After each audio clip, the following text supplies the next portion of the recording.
Cher élève de première AGGSP, bonjour. Dans les diapositives qui suivent, je te propose de revenir sur certains auteurs clés de la pensée politique, de la pensée des sciences politiques.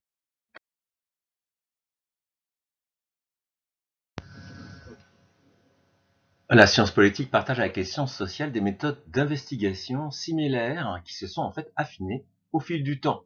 Ainsi, l'histoire de la science politique montre une évolution des méthodes utilisées, mais elle s'inscrit toujours dans une certaine continuité pour la rigueur et pour l'analyse. Nous avons évoqué la pensée spécifique de Thucydide, par exemple, en ce qui concerne l'écriture de l'histoire. On a un peu quelque chose de comparable avec les premiers penseurs politiques, tels que Thucydide, qui a quand même une pensée politique, Platon, ou surtout Aristote. Ils adoptent une attitude qui vise à établir des faits, à définir des concepts avec un souci de rigueur significatif. Alors prenons l'exemple d'Aristote, philosophe du IVe siècle avant Jésus-Christ. En abrégé, c'est J.C. Alors, Aristote, il a une expertise, une expérience politique qui lui donne en quelque sorte une pertinence dans sa réflexion.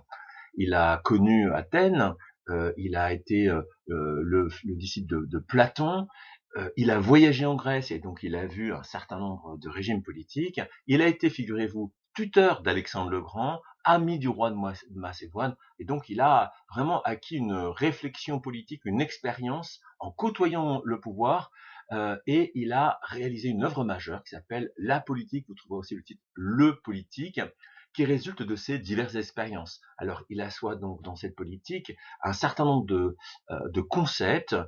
Il définit la nature des régimes politiques, essaie de voir lequel est le meilleur des régimes politiques de son époque. Et c'est véritablement un ouvrage déjà de sciences politiques.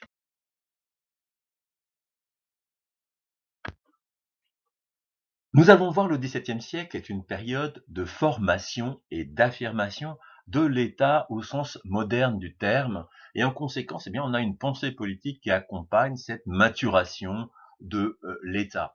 Parmi ces différents penseurs, on a Thomas Hobbes qui a une phrase qui est très connue: l'homme est un loup pour l'homme. Il donne ça dans Le Citoyen d'Ekiwe, dans son édition de 1647. Et à partir de ce constat que les hommes sont tous un danger pour l'homme, il part sur l'idée d'une sorte d'entente qui va faire, et on le voit dans le Léviathan ou matière, forme et puissance d'un État ecclésiastique, une sorte de d'acceptation dans lequel le roi est la tête et le corps est composé des hommes qui acceptent de se soumettre pour assurer leur propre sécurité, l'autorité, la violence du souverain. Vous le voyez, il porte ce souverain deux objets, une épée qui représente cette force, et puis une crosse, qui est un élément religieux, qui traduit une composante de la légitimité du pouvoir de ce souverain.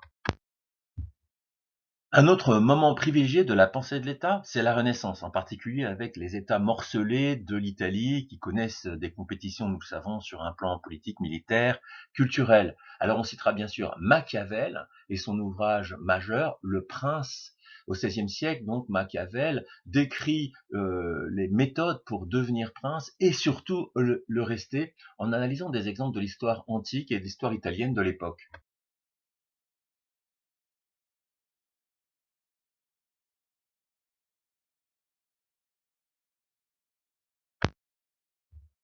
Le XVIIIe siècle, c'est le siècle des Lumières dans le prolongement du début d'une pensée centrée sur la raison qui était sur la fin du XVIIe siècle. Dans ces auteurs, il y en a un qui s'appelle Montesquieu, sur lequel nous avons travaillé en tronc commun. Montesquieu, dans De l'esprit des lois, théorise, conceptualise la notion de pouvoir à la tête de l'État en distinguant pouvoir législatif, et exécutif et judiciaire. Et il considère que pour avoir un régime qui ne soit pas despotique, il faut envisager une séparation des pouvoirs. Un autre penseur et écrivain important dans ces sciences politiques, un auteur qui est au programme cette année en AGGSP, c'est Alexis de Tocqueville. Comme vous le voyez ici sur cette frise, Alexis de Tocqueville, de la même manière, c'est un membre de l'aristocratie, mais il a connu indirectement l'Ancien Régime par le récit de ses parents. Il fait partie de l'aristocratie, donc il y a quand même une tradition de transmission de la pensée politique dans ce type de milieu. Et puis il a connu directement l'Empire, la Restauration, et puis les débuts du Second Empire. Il a fait un voyage aux États-Unis qui l'a inspiré un ouvrage sur lequel nous allons nous arrêter, qui s'appelle De la démocratie en Amérique et qui réfléchit profondément, comme son titre l'indique, sur la nature, le fonctionnement, les dangers de la démocratie. Dans Le savant et le politique, publié en 1919, Max Weber affine la définition de l'État. Je cite: il faut concevoir l'État contemporain comme une communauté humaine qui, dans les limites d'un territoire déterminé, revendique avec succès pour son propre compte le monopole de la violence physique légitime.